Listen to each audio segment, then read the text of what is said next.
Bueno, buenos días. Vamos a empezar entonces la segunda clase de Weber, referida a Parlamento y Gobierno, el presidente del Reich y la política como vocación, que son tres textos donde vamos a aplicar el método inverso al que aplicamos con la sociología de la dominación, los textos de economía y sociedad que vimos.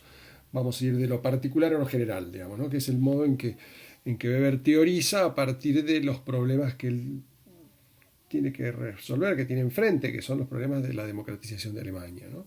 Este, y entonces en estos textos la teoría es fruto de la inferencia, ¿no? De un ejercicio de generalización a partir de casos concretos y precisos, ¿no? Que él conoce en forma directa y que está tratando de pensar de un modo eh, innovador, ¿no? Le está tratando de pensar el problema de la democratización alemana como una gran oportunidad, no como una desgracia, digamos, ¿no? O sea, en verdad se ha producido por efecto de la derrota en la guerra, pero esa es la oportunidad de superar una inmadurez política que vive Alemania, ¿no? O sea, en verdad el argumento con el que empieza Parlamento y Gobierno, que es fundamental, ¿no? Es un texto fundamental. Él está diciendo, perdimos la guerra porque nuestro Estado es muy poderoso, pero nuestra política es muy débil, ¿no? Tenemos una modernidad deformada, despareja, modernizado la administración, pero la administración es solamente una parte de la política y es la parte eh, menos necesaria, eh, eh, menos activa, menos creativa. Y la guerra es un fenómeno político, digamos, ¿no? Y hemos tenido gente haciendo la guerra que no saben de política, que no saben gobernar, que no saben cómo llevar al Estado, que no saben tomar decisiones, no saben generar representación, voluntad colectiva, bueno, burócratas. ¿Por qué somos gobernados por burócratas? Bueno, porque Bismarck modernizó el Estado, pero empobreció la política, ¿no? Ese es el argumento. Y es el argumento contrario a los que creen que los partidos alemanes han traicionado el legado de Bismarck, digamos, ¿no? El Reich se ha degradado por la diferencia de partidos, por la lucha entre partidos, por el pluralismo. Finalmente es el pluralismo el que ha derrotado a Alemania. Hemos permitido a los socialdemócratas hacer huelga en medio del esfuerzo bélico. No, nadie estaba ahí para gobernar con una coalición que incluyera en alguna medida a los partidos, por lo menos a los más importantes o a los que podían formar una mayoría. Y eso fue lo que llevó a los partidos a, eh, a no poder influir en las decisiones, ¿no? Estamos en un contexto que es en alguna medida equivalente a ese que describe Koselleck sobre la Revolución Francesa. Los que tienen el monopolio de la decisión no forman opinión, no son representativos. Y los que son representativos, los que forman opinión, no toman decisiones. Ese es el contexto revolucionario, es el que llevó a Luis al cadalso. Bueno, a Alemania le ha vuelto a pasar esto, digamos, ¿no? Pensó que los problemas de la revolución le eran ajenos porque era una modernidad superior a la francesa y no, nos hemos chocado con esta evidencia histórica de que no hemos podido superar la triste condición moderna que es inescapable, que es esta decisión entre la administración y la política, entre la burocracia y el liderazgo, o, entre lo técnico y lo sustancial valorativo, ¿no? Esta decisión que es propia de nuestra racionalidad moderna, que es propia de nuestra condición secularizada. Hay una decisión y hay que sellar esa decisión, ¿no? El, eh, quienes opinan, quienes forman opinión, quienes son capaces de representar la opinión, tienen que poder interactuar con la administración. El monarca tiene que poder escuchar la opinión, tiene que ser un monarca ilustrado. Y si ya no tenemos monarca, tenemos que tener algún tipo de canal entre el gobernado y el gobernante. Y esos canales ofrece la política electoral. ¿No?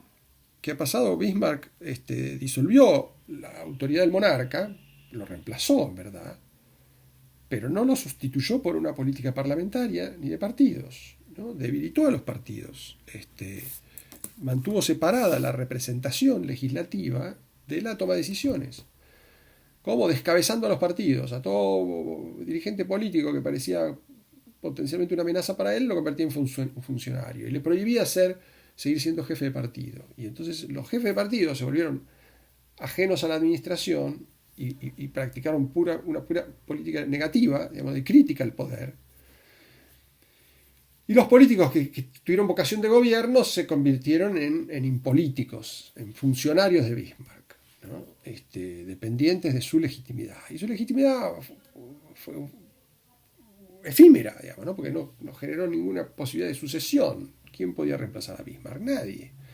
Fue reemplazado por una serie de burócratas designados por el monarca, pero ya carentes de autoridad monárquica y sin base parlamentaria. Y esos son los tipos que decidieron, llevaron a Alemania a la guerra, a pelear con toda Europa junta al mismo tiempo, los famosos dos frentes, digamos, ¿no? Que se desangró Alemania y no hacer política, ¿no? Entonces la condición alemana es una condición de una modernidad deformada y hay que completarla, equilibrarla, digamos, ¿no? Y entonces la máquina estatal tiene que poder compatibilizarse con la política activa de los ciudadanos y de los gobernantes. Y esa política activa es una política interpersonal, ¿no? Es la política de donde circula el espíritu vivo de aquellos que hacen política porque tienen vocación y han convertido su vocación en un oficio, en una profesión, y aquellos que buscan una causa y un líder que represente esa causa para darle sentido a su obediencia. Ciudadanos activos que emiten juicios políticos sobre gobiernos también activos. Esa es la forma en que se puede compatibilizar, volver a equilibrar, digamos, una dominación política estable y plenamente moderna. Esa es la idea de Weber, de cómo se pueden resolver los problemas alemanes y cómo convertir una crisis fenomenal, digamos, ¿no? La derrota venía acompañada de una humillación, del aislamiento, de la polarización política extrema entre nacionalistas y comunistas, del peso de la deuda y de los compromisos asumidos al firmar la paz en Versalles, y de un peligro permanente de golpe de Estado nacionalista, militar, derechista, digamos, o revolución comunista, espartaquista. Esa es el mundo en el que se está moviendo Alemania después de 1918, digamos, ¿no? Momento en que se dicta la Constitución en Weimar y, bueno, está la expectativa de, bueno, esto va a sobrevivir, cómo podemos convertir esta Constitución en la que pocos creen en algo que funcione, que haga que se formen gobiernos eficaces, digamos, ¿no? Y bueno, los partidos tienen que activarse y tienen que formar mayorías y tienen que formar líderes, y esos líderes tienen que orientar el gobierno, ¿no? Y darle un sentido, una dirección a la burocracia. Bueno, alrededor de esta idea es que él va a formular una explicación sobre cómo es que se han formado los estados modernos y cuál es el problema de la burocratización, ¿no? El gran recurso, la potencia que ofrece, los beneficios que ofrece la burocratización, digamos, ¿no? De crear un aparato administrativo regular, permanente, que es propia a los señores feudales, a toda una cantidad de amateurs de la administración, digamos, ¿no? de semiprofesionales que son los miembros de las cortes y toda esa grey, digamos, que se reúne alrededor del poder del monarca, y que el monarca, cuando ha sido un monarca modernizador, ha ido disciplinando, ordenando, convirtiendo en empleados suyos, ¿no? Los ha ido reemplazando por profesionales de la administración, técnicos, gente que sabe de lo que habla, que ha reemplazado a cortesanos por juristas, ¿no? Esa es la tarea de construcción del Estado, como un aparato administrativo. ¿Qué es lo que le importa a él de ese Estado? Es justamente, de nuevo, y muy reveladoramente, el tipo de sujetos que ha creado, ¿no? O sea, de vuelta, los actores. No hace tanto una teoría del Estado como una teoría de los actores que componen el Estado, o sea, de los burócratas, ¿no? Él tiene una teoría de la burocracia, en realidad no tiene una teoría del Estado. Uno podría decir, bueno, hay elementos de esa teoría, digamos, en esta idea de la modernización de los aparatos administrativos, pero la verdad es que, más que una teoría del Estado, o de una teoría de la Constitución, lo que tenemos es un argumento sobre actores, que o bien son los actores de la administración, o bien son los actores de la política.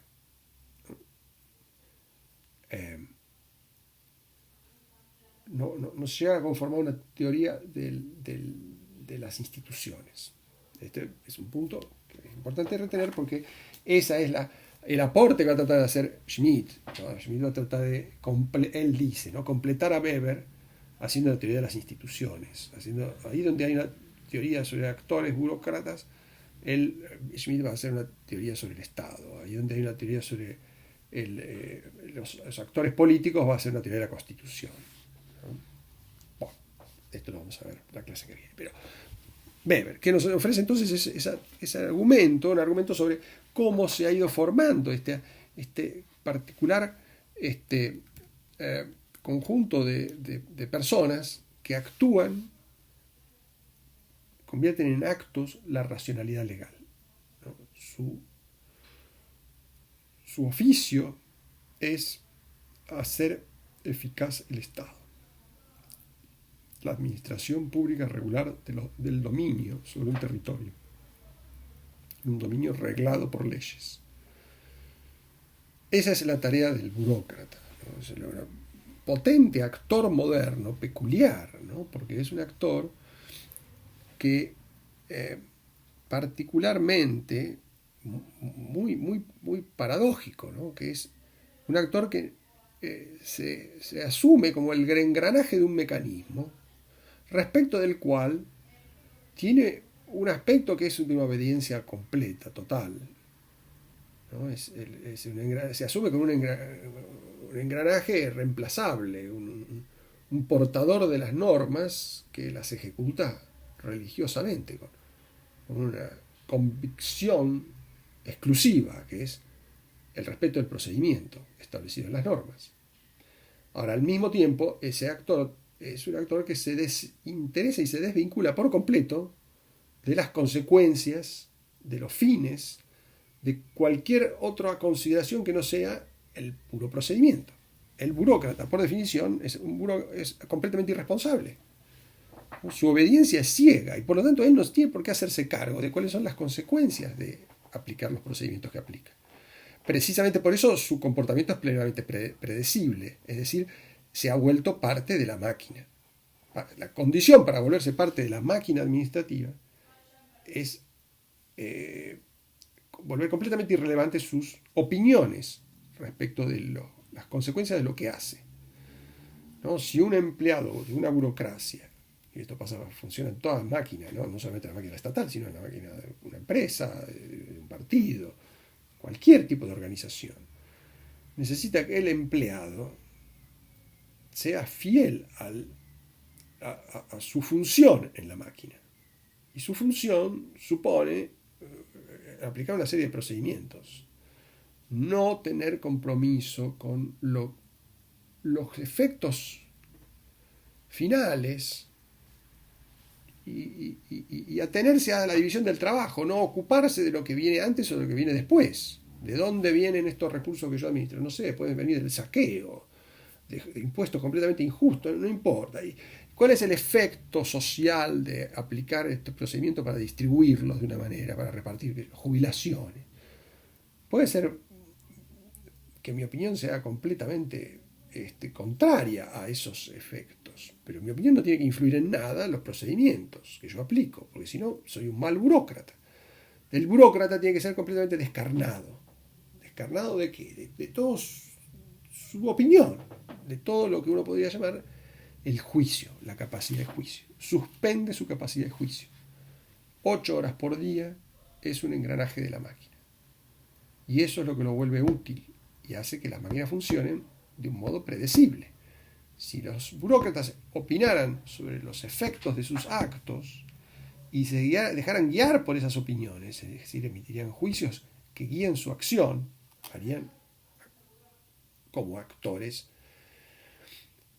subjetivamente motivados por ciertos fines, y entonces no serían buenos empleados públicos, no serían buenos empleados en ningún lado, en verdad, ¿no? Se volverían rebeldes, de vuelta, protestantes ingobernables. Entonces, en esta conformación del burócrata reaparece el gran tema de Hobbes, ¿no? El tema de, para que funcione el dominio, una parte de nuestra vida tiene que sacarse, descarnarse de toda opinión y tiene que someterse a la soberanía, a la idea de el mando, el funcionamiento regular de una autoridad monopólica en un territorio, la soberanía.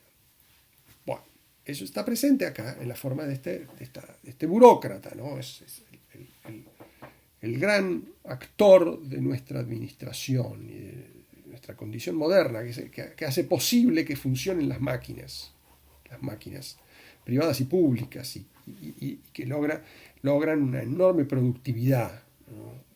Gracias a que es calculable, es predecible lo que va a pasar. Yo sé que siguiendo las leyes yo voy a cobrar tanto de jubilación, y entonces sé ajustar mis actos, mi vida laboral a esas previsiones. En países como Argentina eso no pasa, pero en donde hay Estado, digamos, ¿no? Donde hay Estado yo sé qué es lo que va a pasar conmigo en el futuro, porque puedo calcular lo que el Estado va a hacer conmigo y lo que otras máquinas van a hacer conmigo, las empresas de seguro, las empresas, las FJP del planeta, todas aquellas empresas donde yo interactúo en términos económicos o políticos, digamos, ¿no? Bueno, esa es la gran potencia de la racionalización moderna de la vida social. Necesita entonces de estos engranajes. Esa es la función del burócrata y ese es el modo en que regularmente funciona la dominación, ¿no? La dominación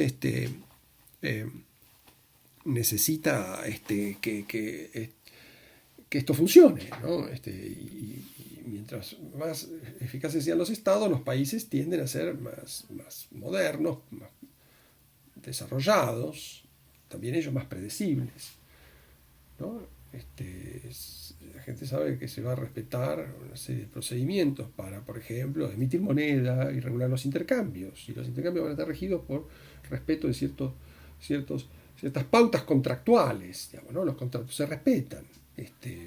Bueno, todas cosas que en Argentina es muy difícil de imaginar, pero en Argentina, igual que en el resto del mundo, trata toda la gente de acomodarse a eso, digamos, ¿no? Y destina buena parte de su vida a eso, porque buena parte de la gente trabaja de esto, empleado de máquinas, empleado del Estado, súbdito del Estado, y por lo tanto también interactúa en estas condiciones, o empleado o consumidor de bienes que producen, bienes y servicios que producen empresas, con la misma lógica, ¿no? Los intercambios progresan gracias a esta racionalidad técnica que se introduce a partir de la conformación de la sociedad moderna. Bueno, eso es una dimensión que le da estabilidad, previsibilidad y una enorme productividad a nuestros vínculos privados y también públicos. Bueno, la mayor parte de nuestra vida cotidiana consiste en esto. separar lo que puede ser nuestras opiniones, nuestros deseos, aspiraciones y en medida las vocaciones de lo que es nuestro trabajo. Tenemos un horario, respetamos el horario, sabemos que vamos a recibir un sueldo por eso y ajustamos tornillos durante 8 horas, vaya a saber para producir qué, no importa, somos inconscientes la mayor parte de las veces respecto de qué es lo que estamos haciendo, a dónde va y todo eso que estamos procesando, digamos, respecto a lo cual actuamos poniendo sellos o ajustando tuercas o moviendo de un lado para el otro objetos. Digamos, ¿no? Ese es el trabajo. Eso consiste la racionalización del trabajo y de nuestra condición también de ciudadanos. Bueno, ¿qué es lo que pasa por fuera de esto? Por fuera de todas estas máquinas hay este mundo de las subjetividades que para lo cual las máquinas funcionan, para satisfacer esas subjetividades, que son los deseos de consumir cosas, los deseos de las necesidades de vivir en un orden que consideremos justo, ¿no? Fuera de la situación específica de cada uno de nosotros como engranajes, ¿no? Bueno, entonces lo que le interesa a Weber es mostrar cómo, por un lado, la lógica de la burocratización lleva a desbordarse, ¿no? Tiende a desbordarse, tiende a expandirse y a ocuparlo todo, y a dejar poco lugar para que los individuos puedan emitir sus juicios, entenderse en relación a sus juicios y actuar en consecuencia, actuar persiguiendo fines comunes, valores consideren que se corresponden con sus opiniones. Bueno, esa tarea es la que vuelve a las máquinas útiles finalmente, pero es una tarea que está condicionada y en alguna medida acorralada por la expansión de las máquinas, ¿no? Entonces, esta es la dinámica tan compleja que Weber entiende en la política. Supone un desafío propiamente moderno, de encontrar un equilibrio y una forma de complementación que evite el desborde de la burocratización, ¿no? Y que en Alemania es particularmente visible, porque ese desborde es precisamente el que ha ido empujando este proceso de modernización con especial eficacia. Entonces, es donde el componente de espíritu vivo, de sentido, de valoración, de desarrollo de nuestra capacidad de actuar en común, con fines comunes, esas capacidades están muy subdesarrolladas. Eso es lo que le permite decir a Weber que los alemanes son inmaduros políticamente.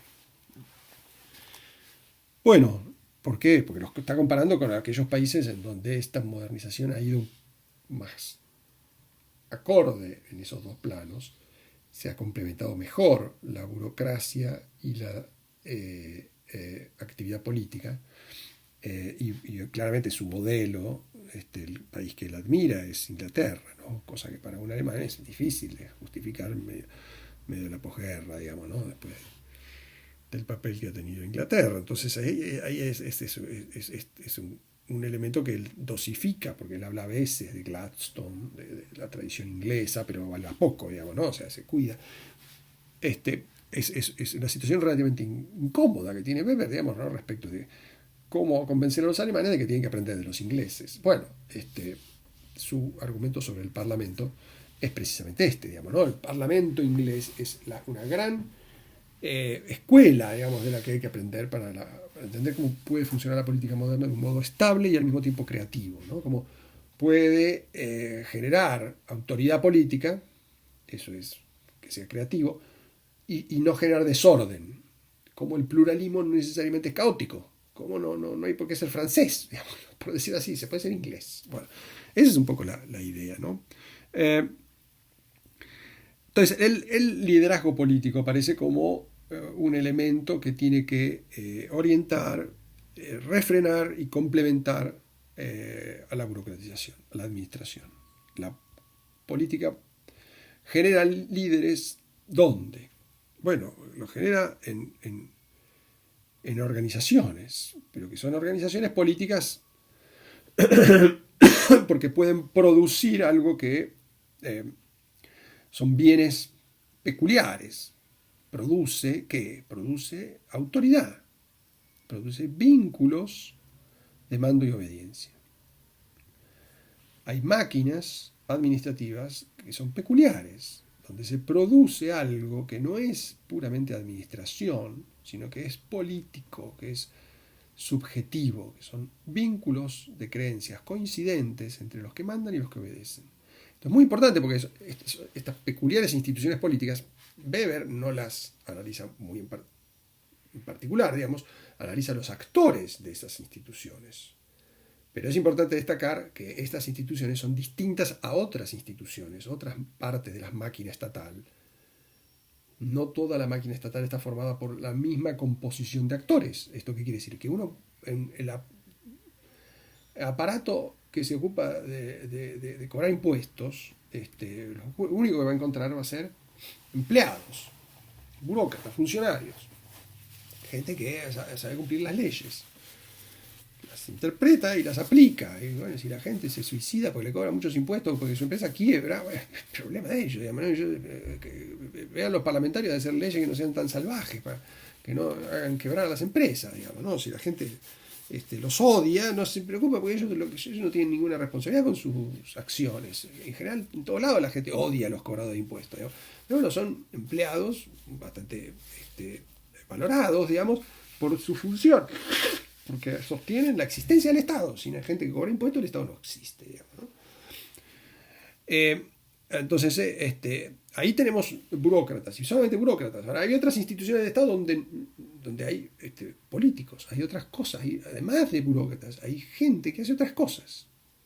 ¿Cuál es la principal de esas instituciones del Estado? El Parlamento, ¿no? Volvemos a la cuestión del Parlamento. El Parlamento ya lo vimos en Kelsen, que era esa síntesis en el vértice del Estado entre la validez normativa y la agregación de intereses. Bueno, acá Weber está pensando el Parlamento también como una institución peculiar, pero ojo, ¿no? No es solo eso, no es solo lo que nos dice Kelsen, porque ahí pasa en el Parlamento algo que es fundamental, que a Kelsen se le escapa, porque para Kelsen eso es irrelevante, innecesario e incluso inconveniente, que es la formación de líderes. Digamos, ¿no? O sea, acá es donde se forma la autoridad política. Y hay gente que se dedica, su trabajo es generar autoridad política, generar mando que va a ser obedecido. Es decir, pretensiones de mando que son consideradas legítimas por quienes obedecen. Y esto es fundamental en la política. Fundamental porque sin esa capacidad de producir esos vínculos intersubjetivos, los estados se vuelven impotentes. ¿Por qué? Porque solo pueden asegurar la obediencia por la fuerza o porque producen bienes satisfactorios todo el tiempo. Entonces están sobreexigidos en términos de represión o de satisfacción de intereses.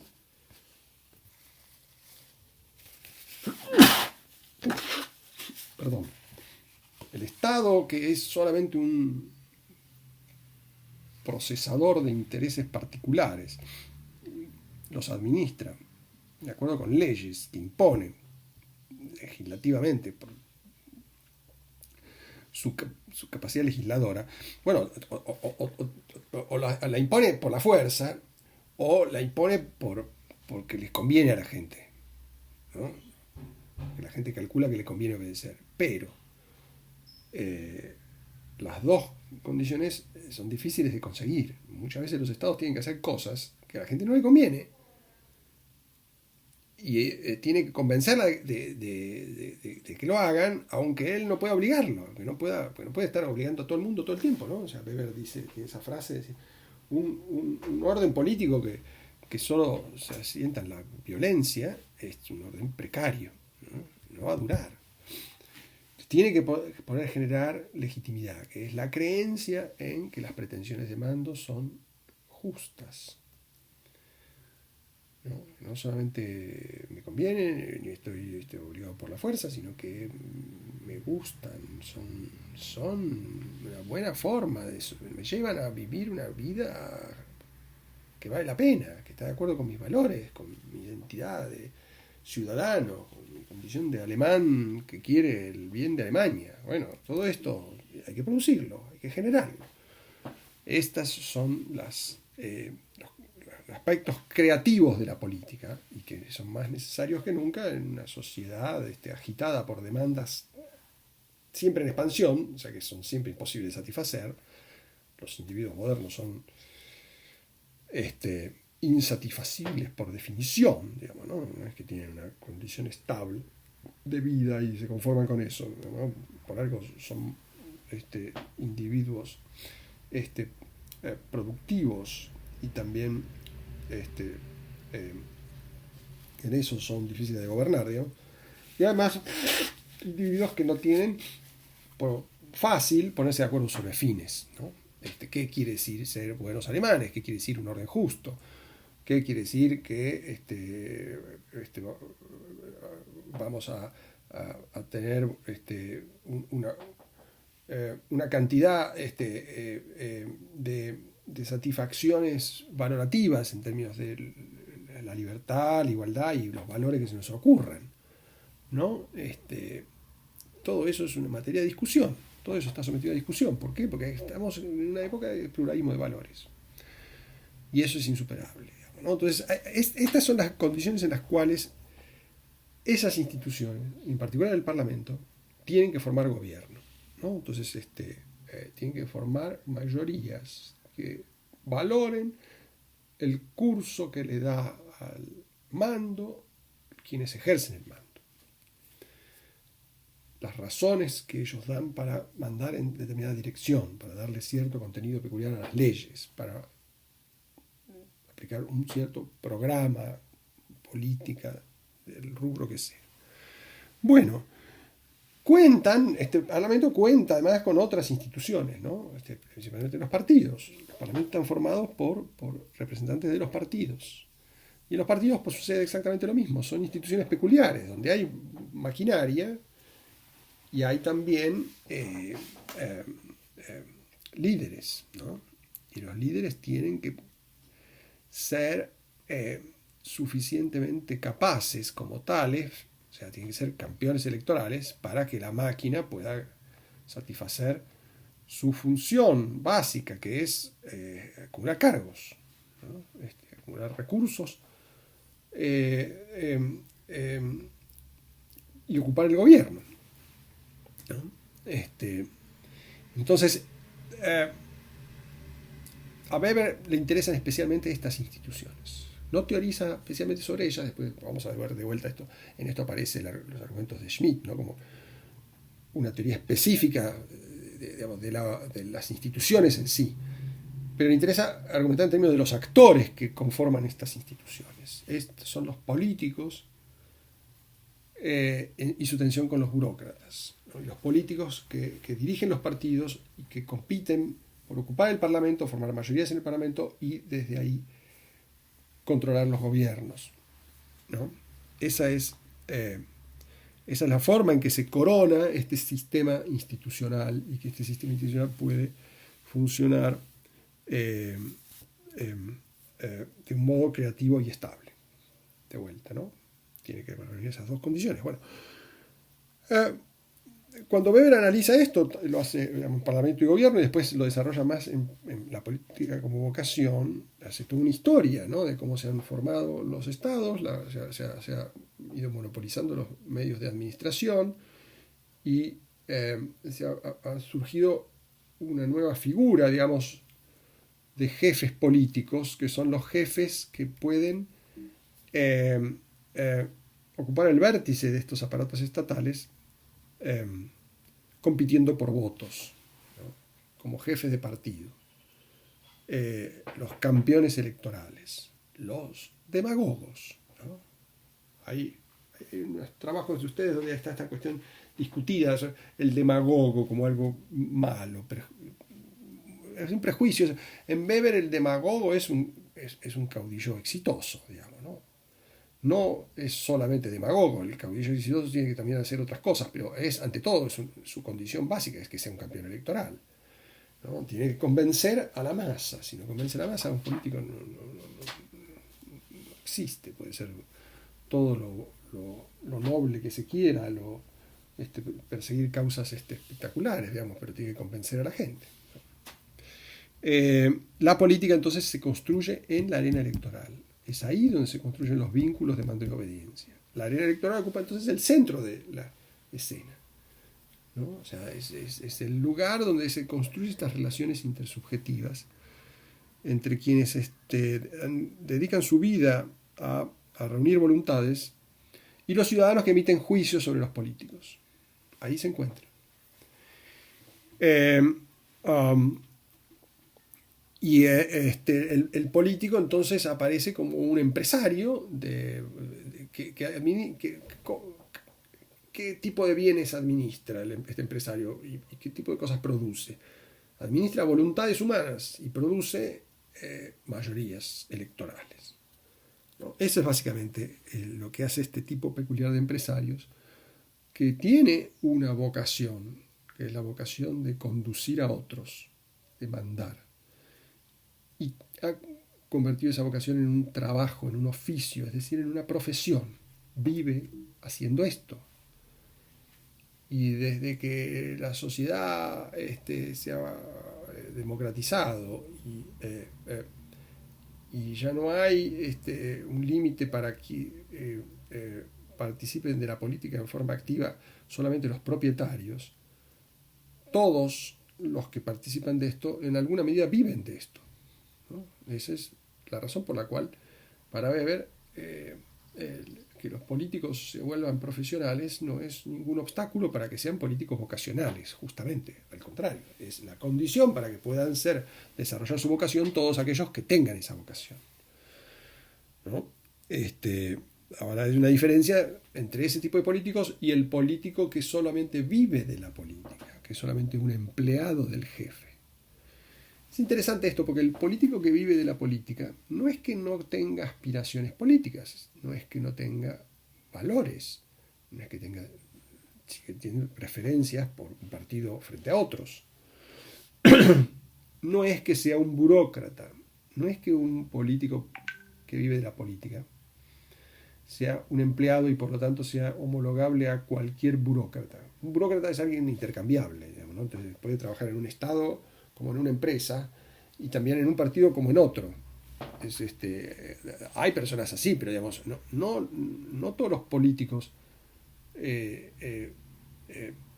son políticos que viven de esa manera la relación con la política. Cuando lo hacen, bueno, se convierten en burócratas, dejan de ser políticos entonces, ¿no?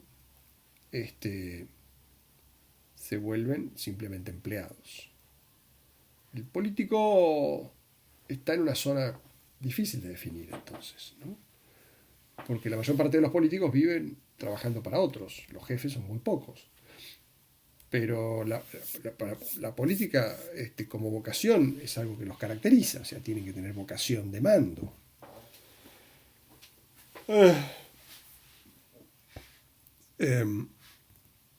Y tienen que poder vivir de eso. Así que están en una situación complicada, muy delicada, muy precaria, amenazados por estas fuerzas, la fuerza de la burocratización, la fuerza de la competencia política, ¿no? Y en medio de toda esa situación tienen que poder ser pastores de almas, pastores terrenales, digamos, ¿no? No ofrecen guías para la salvación, pero ofrecen sí guías para una vida mejor. Y entonces tienen que poder convencer a otros, tienen que ser en ese sentido carismáticos, algún rasgo carismático tienen que tener. aún el legislador menos destacado, digamos, ¿no? Tiene que poder ganar una elección, ser candidato, mantenerse en el cargo, explicar las razones de sus votos, convencer a otros, ¿no? Entonces, este es el rol, digamos, tan complejo que tiene el político en esta sociedad que está dominada por esta tensión tan potente, tan marcada entre la administración y la competencia por el liderazgo. Bueno, en esa tensión es donde aparece un rasgo que es desarrollado principalmente en la política como vocación, que es el problema del romanticismo, ¿no? O sea, hay una tendencia, Weber, y lo ves particularmente en Alemania en ese momento, y explica mucho de la polarización política, a convertir las causas políticas en absolutos, ¿no? Y los políticos frecuentemente caen en este vicio por extremar el valor de sus creencias personales. Es un político romántico es aquel cuya única consideración es la convicción propia.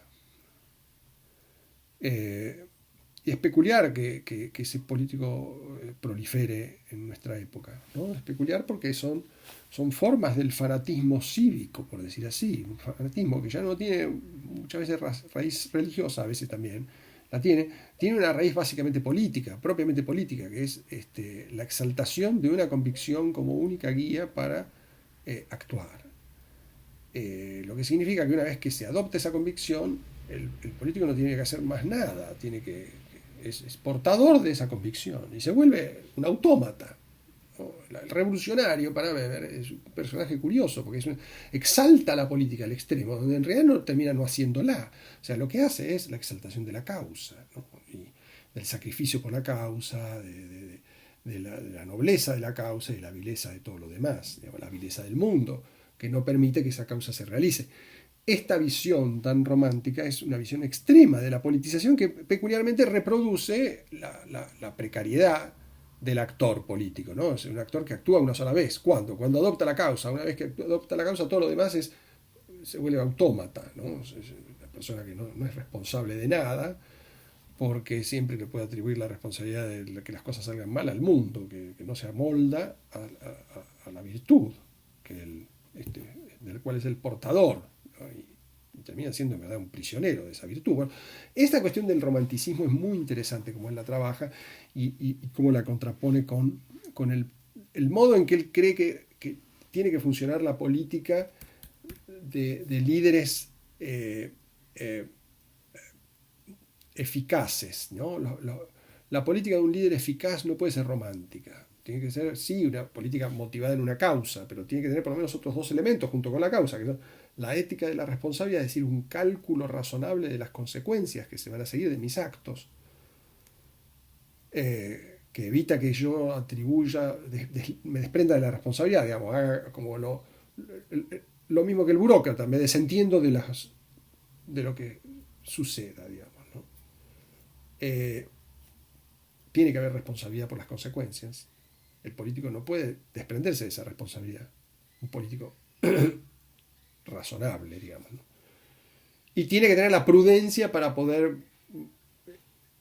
componer entre causas y responsabilidades, ¿no?